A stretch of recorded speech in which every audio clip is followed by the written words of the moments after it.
कुछ लोग अपने आप से अपने काम को डिसाइड करते हैं, मैं ये काम करूंगा, मैं ये बिजनेस करूंगा, मुझे इस काम को करना है, और अपने कामों में वो असफल रहते हैं।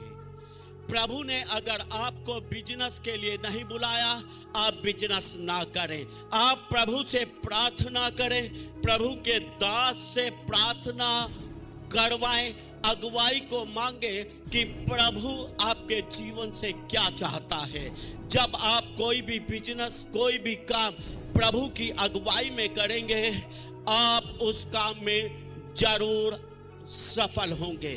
लोगों की असफलता का एक बहुत मुख्य कारण यह है कि वो प्रभु की अगुवाई नहीं मांगते हैं, प्रभु से नहीं पूछते कि मैं इस काम को करूं या ना करूं, इस जॉब को करूं या ना करूं, प्रभु ने मेरे लिए क्या ठहराया है और क्या नहीं ठहराया है, उस बात को समझना है, प्रभु से सुनना है, प्रभु की अगुवाई को मांगना है।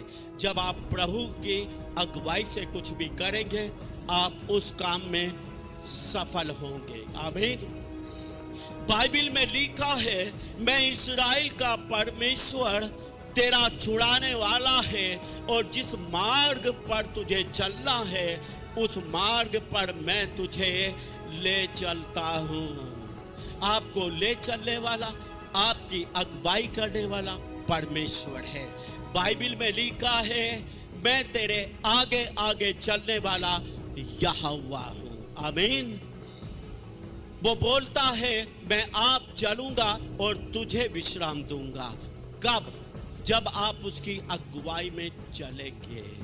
आप शांति के साथ बिजनेस करेंगे, आप शांति के साथ जॉब करेंगे, आप शांति के साथ अपने जीवन को बिताएंगे। अगुवाई का होना बहुत जरूरी है। पृथ्वी के ऊपर हर एक व्यक्ति को परमेश्वर ने एक काम दिया है, उसकी योजना में होकर उसी काम को करें जो आपको उसने दिया है। किसी के लिए उसने प्राइवेट जॉब रखा है, तो किसी के लिए उसने सरकारी जॉब रखा है, तो किसी के लिए बिजनेस रखा है। जो आपके लिए रखा है, परमेश्वर उसे तय करेगा और आप उसकी अगुवाई में होकर उसी तरह उस काम को करेंगे और आप निश्चित रूप से सफल होंगे। मैं आपको बताना चाहता हूं, हमारे सामने फर्स्ट रो में एक बहन बैठी है, रितु, पास्टर गौरव की बहन है, सगी बहन है उसकी। और यमुनानगर में जब ये थी तब से हमारे चर्च में ये आती है, और इस बहन ने MA BEd किया है। परमेश्वर का धन्यवाद हो, प्रभु ने उसकी अगुवाई की। उसको सरकारी नौकरी तो नहीं मिली क्योंकि ये खुदा की योजना में नहीं था, लेकिन वो बहन निराश नहीं हुई। वो मेहनती थी, परिश्रमी थी। उसने प्राइवेट जॉब ही किया, प्राइवेट स्कूलों में ही पढ़ाया और बहुत अच्छा उसने कमाया है। और छोटे से शहर यमुनानगर से आज वो चंडीगढ़ स्कूल में पढ़ाने के लिए नियुक्त हुई है। आमीन। खड़ी हुई। सही बोला हूं मैं? आके बताओ, एक छोटी सी गवाही आप इसकी सुने। आज इस बात को मैं आपको बहुत अच्छे से समझाना चाहता। उस बहन ने परिश्रम किया वैसे ही जैसे प्रभु ने चाहा, और आज वो बहन कहां से शुरू हुई थी मैं पूछना चाहूंगा। कितनी सैलरी थी इसकी शुरू में, और वफादारी के साथ अपने काम को करते रही। आज कितना कमाती है। आप सबको जय मसीह की। सच में ये मेरे जीवन की एक बहुत बड़ी गवाही है। आज से 15 साल पहले जब मैंने नौकरी शुरू की थी, तब मेरी सैलरी सिर्फ 1500 रुपये थी। 1500 रुपए थी। कान खोल के सुन लो, 1500 रुपए। परमेश्वर ने बढ़ाया, परमेश्वर की अगुवाई में बढ़ी, और आज परमेश्वर की दया से जब मैंने चंडीगढ़ में ज्वाइन किया तो मेरी सैलरी 45,000 है।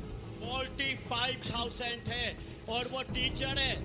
अभी यहाँ ट्यूशन कोचिंग करेगी, मैं नहीं समझता 70,000 से कम वो कमा लेगी यहाँ। आमीन।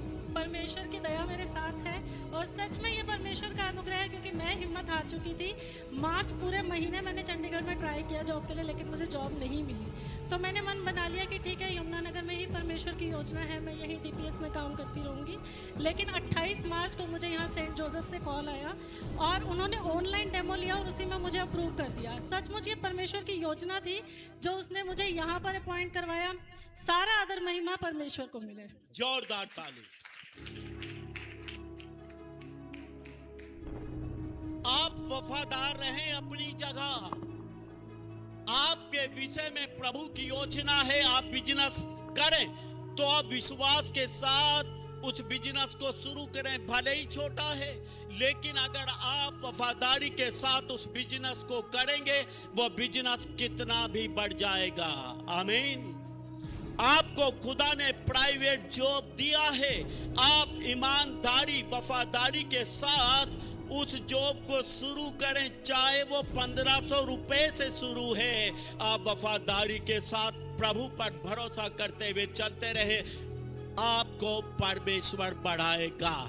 इस रविवार अपने पूरे परिवार के साथ चर्च आइए और प्रभु की आशीषों से भर जाइए।